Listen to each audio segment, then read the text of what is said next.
ఈ రోజు మరొక ఇంట్రెస్టింగ్ అన్బాక్సింగ్ వీడియోతో మీ ముందుకు వచ్చేసాను. This is nothing but Vivo ఈ రోజు ఒఫీషియల్గా మన ఇండియాలో లాంచ్ చేసినటువంటి V25 ప్రోకి ఇది బ్రదర్ మనం చెప్పుకోవచ్చు. ఎస్, దీంట్లో కూడా మనకి బ్యాక్ సైడ్ కలర్ చేంజింగ్ టెక్నాలజీకి సంబంధించినటువంటి గ్లాస్ని అయితే ప్రొవైడ్ చేశారు. డైరెక్ట్గా సన్లైట్లో కావచ్చు, లేదా మీ దగ్గర ఏమైనా యూవీ లైట్ ఉందన్నట్లయితే ఇలా. సో ఈ యూవీ లైట్ని దీని మీద ప్లేస్ చేసిన ఆటోమేటిక్గా దీని బ్యాక్ సైడ్ అంటే యూవీ రేస్ ఎక్కడ దాకా అయితే ప్లేస్ అవుతాయి అంతవరకు ఇది కలర్ చేంజ్ అవ్వడం అయితే జరుగుతుంది. అండ్ అగైన్ ఇక్కడ మీరు చూసారు కదా, బ్లాక్ కలర్ లో స్పాట్ వచ్చింది. సో అగైన్ మళ్ళీ with in a fraction of minutes లో, అరౌండ్ 5 minutes లోపల మళ్ళీ ఇది నార్మల్ గా అవడం అయితే జరుగుతుంది. సో మీకు ఇష్టమైనటువంటి స్టెన్సిల్ ని దీనిపైన ప్లేస్ చేశారు అన్నట్లయితే ఆ డిజైన్ మీకు ఇక్కడ రావటం అయితే జరుగుతుంది, విచ్ ఈస్ క్వైట్ కూల్ అనే నా అభిప్రాయం. ఇవే కాదండి, దీంట్లో మనకు వచ్చేటప్పటికే 64 మెగాపిక్సెల్ ఆప్టికల్ ఇమేజ్ స్టెబిలైజేషన్ తో పాటు ఫ్రంట్ మనకి 50 మెగాపిక్సెల్ కెమెరా, అది కూడా I focus I tracking feature అని అంటారు చూసారా. సో దాన్ని కూడా ఇందులో ఇంక్లూడ్ చేయడం జరుగుతుంది. ముఖ్యంగా వ్లాగర్స్ ఎవరైతే ఉన్నారో, యూట్యూబ్ వీడియోస్ కోసం చూస్తుంటారో, లేదన్నట్లయితే ఎక్కువగా వీడియోస్ రికార్డ్ చేస్తుంటారో సెల్ఫీ ద్వారా, వాళ్ళకైతే నిజంగా అమేజింగ్. ముఖ్యంగా ఫ్రంట్ లో లో లైటింగ్ ఫోటోగ్రఫీ అయితే చాలా బాగా అనిపించింది. So first of all unboxing వీడియోని అయితే చూసిండి, ఆ తర్వాత మరిన్ని విషయాలు దీని గురించి అయితే మాట్లాడుకుందాం. ఇంతకీ లైక్ చేశారా? చేయకపోతే లైక్ చేయండి. ఇంకా ఛానల్ని సబ్స్క్రైబ్ చేసుకోకపోతే సబ్స్క్రైబ్ చేసుకోండి. ఇలాంటి అమేజింగ్ టెక్ కంటెంట్ మీకోసం తెలుగులో తీసుకొని రావడం జరుగుతుంది. Hi, this is Vasu again signing in. Welcome to my channel Vasu tech vlogs.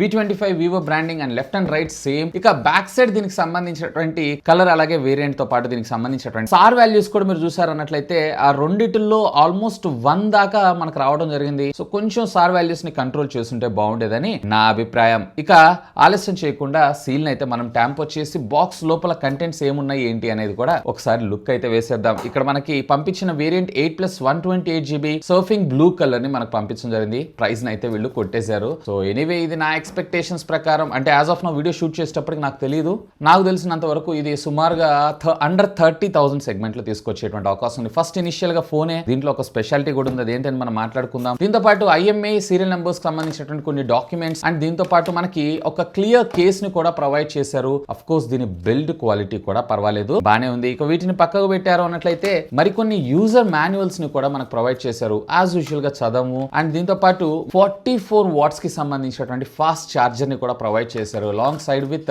మనకి ఒక సిమ్ కార్డ్ ఎజెక్టింగ్ టూల్, అలాగే ఒక హై క్వాలిటీకి సంబంధించినటువంటి type C communication cable. Apart of this ఇక బాక్స్ లో అయితే మనకి ఏం లేవు. సో వీటన్నిటిని మనం పక్కకు పెట్టేసి ultimately king of the show smart phone మనం చూద్దాం. సో దీంట్లో ఇంట్రెస్టింగ్ థింగ్ ఏంటంటే సేమ్ వివో V25 ప్రో లాగానే దీంట్లో కూడా మనకి కలర్ చేంజింగ్ గ్లాస్ ని అయితే ప్రొవైడ్ చేశారు. ఎప్పుడైతే మీరు యూవీ లైట్ ని దీని మీద ప్లేస్ చేస్తారో, లేదన్నట్లయితే సన్ లైట్ కిందకి వెళ్తారో, ఆటోమేటిక్ గా దీని కలర్ చేంజ్ అవ్వడం జరుగుతుంది. కొన్ని స్టెన్సిల్స్ పెట్టుకున్నారు అన్నట్లయితే అదొక డిఫరెంట్ కైండ్ ఆఫ్ డిజైన్ తో మీకు రావటం అయితే జరుగుతుంది. So this is the phone. చూడటానికి ఇది వచ్చేటప్పటికే మనకి స్కై బ్లూ కలర్, ఇంకా చెప్పాలంటే పీకా బ్లూ కలర్ లో మనకు రావడం జరుగుతుంది. ఇన్ హ్యాండ్ ఫీల్ మాత్రం ఒక ప్రీమియం ఫోన్ పట్టుకున్నటువంటి ఫీల్ అయితే మీకు ఇది ఖచ్చితంగా రావడం జరుగుతుంది. ఇదంతా మనకు చూడటానికి అల్యూమినియం ఫ్రేమ్ లాగా మన ముందు తీసుకొచ్చారు, కానీ అల్యూమినియం ఫ్రేమ్ అయితే ఏం కాదు. ఇదంతా కూడా పాలికార్బన్ ప్లాస్టిక్ మెటీరియలే, బట్ చూడటానికి మాత్రం చాలా చాలా ప్రీమియం గా కనిపిస్తుంది. రైట్ సైడ్ మీరు volume up and down button తో పాటు power on off button, bottom మీరు చూసారంటే type C, primary speaker,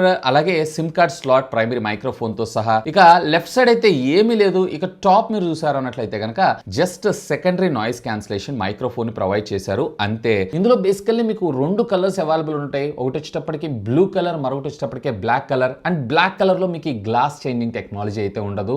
and of course రెండిట్లో మీకు సేమ్ ప్రైస్ లోనే దొరకడం జరుగుతుంది. సో బ్లూ ఏ ప్రిఫర్ చేయండి, కొంచెం డిఫరెంట్ గా ఉంటుంది కదా. సో బ్యాక్ సైడ్ ఉండేటువంటి గ్లాస్ ని వీళ్ళు ఫ్లోరైట్ గ్లాస్ అని చెప్పని అంటున్నారు.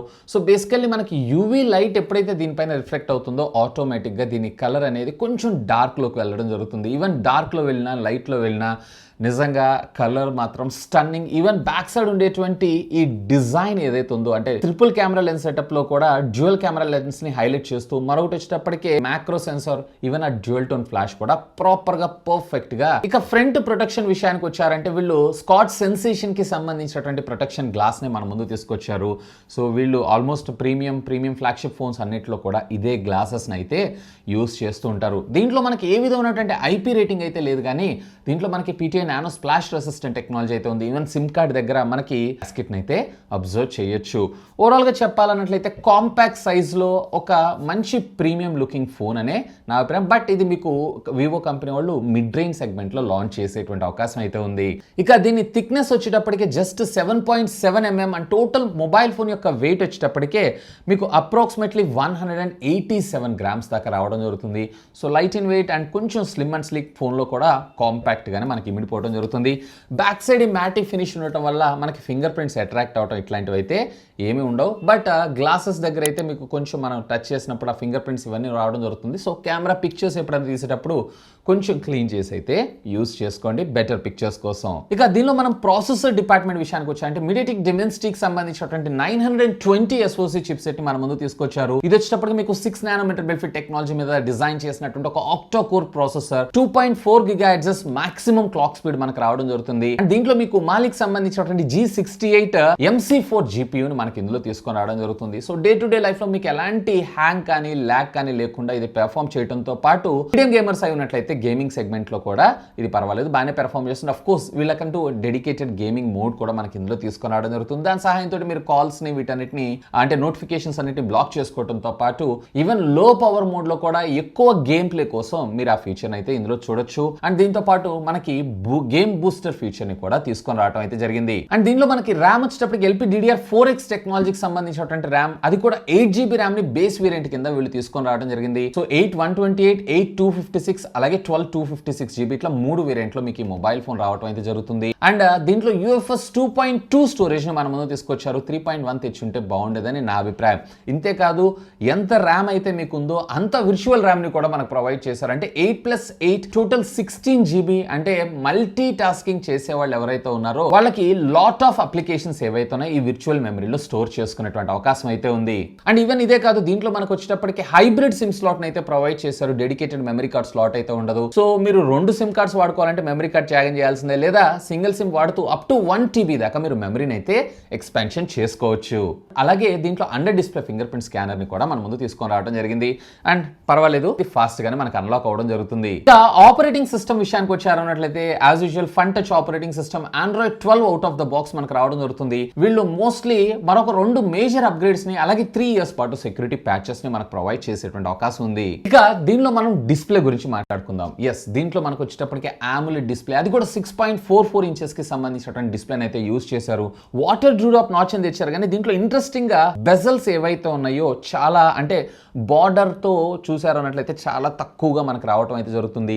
ముఖ్యంగా ఈ బాటమ్ కూడా వెరీ గుడ్. సామ్సంగ్ కి సంబంధించినటువంటి E3 డిస్ప్లేనే మనకి ఇందులో యూస్ చేయడం జరుగుతుంది. పంచ్ హోల్ కట్అవుట్ తెచ్చుంటే బాగుండేదని నా అభిప్రాయం.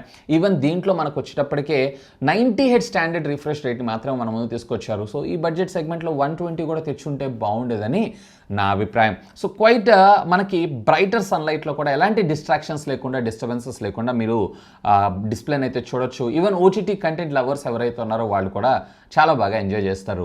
ఈవెన్ ఇదే కాదు, దీంట్లో మనకు వచ్చేటప్పటికే 20:9 ఆస్పెక్ట్ రేషియో ఉంటుంది. సో మీరు ఆన్లైన్ OTT కంటెంట్ చూసేటప్పుడు మీకు బెటర్ ఎక్స్పీరియన్స్ ప్రొవైడ్ చేయడంతో పాటు దీంట్లో మనకు వచ్చేటప్పటికి HDR10, HLG అలాగే HDR10+ కంటెంట్ ని కూడా చూడొచ్చు. బట్ డాల్బీ విజన్ సపోర్ట్ అయితే లేదు. ఇక దీనిలో మనం బ్యాటరీ గురించి డిస్కస్ చేద్దాం. 4500 mAh ఆఫ్ ద బ్యాటరీ మనకి ఇందులో తీసుకొని రావడం జరిగింది. అండ్ బ్యాటరీ బ్యాకప్ ఇంప్రెసివ్ గా నాకు పర్వాలేదు, బాగానే వస్తుంది. అంటే చాలా స్లో డిశ్చార్జ్ అయితే అవుతుంది. ఇఫ్ ఐఎమ్ నాట్ రాంగ్, ఒకవేళ మీరు కనుక మీడియం యూజర్ అయి ఉన్నట్లయితే కనుక 2 days అయితే పక్క, ఒకవేళ నామినల్ హెవీ యూజర్ అయి ఉన్నట్లయితే కనుక 1 day అలాగే నెక్స్ట్ డే వచ్చేటప్పటికి ఒక 3-4 hours దాకా మీకు బ్యాటరీ బ్యాకప్ ఆల్మోస్ట్ ఏ హాఫ్ డే అని చెప్పి మనం అనుకోవచ్చు బ్యాటరీ బ్యాకప్ వచ్చేటువంటి అవకాశం ఉంది. 4500 mAh ఆఫ్ ద బ్యాటరీలో మంచిగా ఆప్టిమైజ్ చేశారని మనం చెప్పుకోవచ్చు. అండ్ ఇది 0 to 100% ఛార్జ్ అవ్వడానికి అప్రాక్సిమేట్లీ మీకు 45 minutes టైం తీసుకునేటువంటి అవకాశం ఉంది. లెస్ దాన్ 30 minutes లో మీకు ఇది 65% దాకా ఛార్జింగ్ అయ్యేటువంటి అవకాశం ఉంది. And USB Type-C communication port ని మన ముందు తీసుకొని రావడం జరిగింది. అండ్ దీంట్లో మనకి ఏ విధమైనటువంటి రివర్స్ వైర్లెస్ ఛార్జింగ్ టెక్నాలజీ కానీ లేదంటే వైర్లెస్ ఛార్జింగ్ టెక్నాలజీ కానీ లేదు. ఇక కనెక్టివిటీ విషయానికి వచ్చారు అన్నట్లయితే దీంట్లో మనకి డ్యూయల్ బ్యాండ్ వైఫై తో పాటు బ్లూటూత్ 5.2 టెక్నాలజీని మన ముందు తీసుకొచ్చారు. NFC అయితే లేదు, వైఫై కాలింగ్ ఉంది. అలాగే 4G క్యారియర్ అగ్రిగేషన్ కూడా మనకి ఇది సపోర్ట్ చేయడం జరుగుతుంది. డ్యూయల్ 5G కూడా సపోర్ట్ చేస్తుంది. అండ్ ప్రెసెంట్ వచ్చేటప్పటికే వీళ్ళు 7 bands of 5G networking technology, అది కూడా లోస్ అండ్ మిడ్స్ ని ఎక్కువగా కాన్సన్ట్రేట్ చేస్తూ దీన్ని తీసుకొని రావడం అయితే జరిగింది. ఇక దీనిలో మనం కెమెరా డిపార్ట్మెంట్ విషయానికి వద్దాం. సో దీనిలో మనకి 64 మెగాపిక్సెల్ ప్రైమరీ సెన్సార్ ని మన ముందు తీసుకొని రావడం జరిగింది. సో కంపేర్ టు ప్రీవియస్ దానిలో కన్నా కానీ ఈసారి కెమెరా పరంగా అంటే ప్రీవియస్ V23 సిరీస్ కన్నా ఇది చాలా బాగా అప్గ్రేడ్ చేశారని మనం చెప్పుకోవచ్చు. ఆప్టికల్ ఇమేజ్ స్టెబిలైజేషన్ సహాయంతో లో లైటింగ్ కండిషన్ లో మీరు చూసినటువంటి ఫోటోగ్రాఫ్స్ ఏవైతే ఉన్నాయో ఎక్స్ట్రాడినరీ. సో దీనికి సంబంధించినటువంటి కొన్ని శాంపుల్ పిక్చర్స్ అయితే మీరు ఇక్కడ చూడొచ్చు. కాకపోతే ఓవర్ ఎక్స్పోజర్ ఉన్నప్పుడు మనకి కలర్ సాచురేషన్స్ ఏవైతే ఉన్నాయో ఇంకా కొంచెం ఇంప్రూవ్ చేసుకుంటే బాగుండేది అనిపించింది. ముఖ్యంగా ఫ్రంట్ కెమెరా అయితే నాకు చాలా ఇంప్రెస్, అది కూడా లో లైటింగ్ కండిషన్స్ లో మాత్రం really amazing. 8 megapixel ultra wide angle కెమెరాను కూడా మన ముందు తీసుకొచ్చారు. పర్వాలేదు, ఫీల్డ్ ఆఫ్ వ్యూ కూడా బాగానే ఉంది. బట్ 2 మెగాపిక్సెల్ మ్యాక్రో లేదా డెప్త్ సెన్సార్ ని మన ముందు తీసుకొచ్చారు కదా. ఇక్కడ మనకి ఫోకల్ డిస్టెన్స్ ఏదైతే ఇంకొంచెం బెటర్ గా తీసుకొచ్చుంటే బాగుండేది. అండ్ ఇంకొంచెం ఇంప్రూవ్డ్ మ్యాక్రో షాట్స్ ని తీసుకొచ్చుంటే బాగుండేది. బట్ ఇందులో మనకు 2 మెగాపిక్సెలే కాబట్టి నన్ను అడిగితే పోర్ట్రేట్ మీరు డైరెక్ట్ గా రెగ్యులర్ ఫోటోగ్రాఫ్ ద్వారా క్యాప్చర్ చేయండి, పోర్ట్రేట్ కాకుండా. సో మీకు బెటర్ అవుట్పుట్ వచ్చేటువంటి అవకాశం ఉంది, ఒకవేళ మీరు కనుక క్లారిటీ కావాలనుకుంటున్నారు అన్నట్లయితే. ఈవెన్ దీంట్లో మనకు వచ్చేటప్పటికి రేర్ 4K 30 FPS లో వీడియో రికార్డ్ అయితే చేయొచ్చు. కాకపోతే కొంచెం లిటిల్ బిట్ జెటరీ అనిపిస్తుంది, కొంచెం స్మూత్గా ఆప్టిమైజ్ చేస్తుంటే బాగుండేది అనిపించింది. అలాగే ఫ్రంట్ వచ్చేటప్పటికి మీరు 1080 30 FPS దాకా మీరు వీడియోని అయితే రికార్డ్ చేయొచ్చు. ఈవెన్ ఫ్రంట్ కూడా సెల్ఫీ కెమెరా ముఖ్యంగా లో లైటింగ్ కండిషన్లో మాత్రం నాకు చాలా బాగా నచ్చింది. సో ఎక్స్పోజర్ ఎక్కువగా ఉన్నప్పుడు కొంచెం కలర్ సాచురేషన్ డల్గా ఉంది, కానీ నార్మల్ లైటింగ్ కండిషన్స్లో అంటే ఓవర్ ఎక్స్పోజర్ కాకుండా ఉంది అన్నట్లయితే కనుక మీకు better quality and better colour content అయితే వచ్చేటువంటి అవకాశం అయితే ఉంది. ఈవెన్ ఫ్రంట్ ద్వారా కూడా మీరు 1080 30 FPS లో మీరు వీడియోస్ని అయితే రికార్డ్ చేసుకోవచ్చు. బట్ ఫ్రంట్ స్టెబిలైజేషన్ అయితే ఉండదు, ఎలక్ట్రానిక్ ఇమేజ్ స్టెబిలైజేషన్ మాత్రమే. ఇక ఫైనల్గా అసలు ఎవరికి మొబైల్ ఫోన్? ఒకవేళ మీరు కనుక సెల్ఫీ ఓరియంటెడ్గా ముఖ్యంగా కెమెరాస్కి ప్రయారిటీ ఇస్తూ మీరు ఒక ఫోన్ చూస్తున్నారు అండ్ ఇప్పుడున్నటువంటి మార్కెట్కి కొంచెం యూనిక్గా దీంట్లో బ్యాక్ ఈ changing glass, colour changing glass కావచ్చు, ఇలాంటివి ఏమైనా చూస్తున్నారు అన్నట్లయితే definitely you should have a look on this. And వీటితో పాటుగా దీంట్లో మనకి 120 Hz రిఫ్రెష్ రేట్ అలాగే డ్యూయల్ స్టీరియో స్పీకర్ని కూడా తీసుకొచ్చుంటే బాగుండేదని నా అభిప్రాయం. ఎనీవే, యాజ్ ఆఫ్ నౌ దీనికి సంబంధించినటువంటి ప్రైస్ అయితే నాకు తెలియదు. ఈ ప్రైస్ తెలిసిన వెంటనే ఈ వీడియో కింద ఉన్నటువంటి కామెంట్ సెక్షన్లో పిన్ చేసి పెడతాను. Simply do have a look on that. ఇంకా మీకు ఏమైనా డౌట్స్ ఉన్నట్టయితే లెట్ మీ నో, కింద ఉన్నటువంటి కామెంట్ సెక్షన్లో కామెంట్ చేయండి. సాధ్యమైనంత వరకు వాటన్నిటికి కూడా రిప్లై ఇస్తాను. That's all for today. This is Vasu signing off. Have a great day.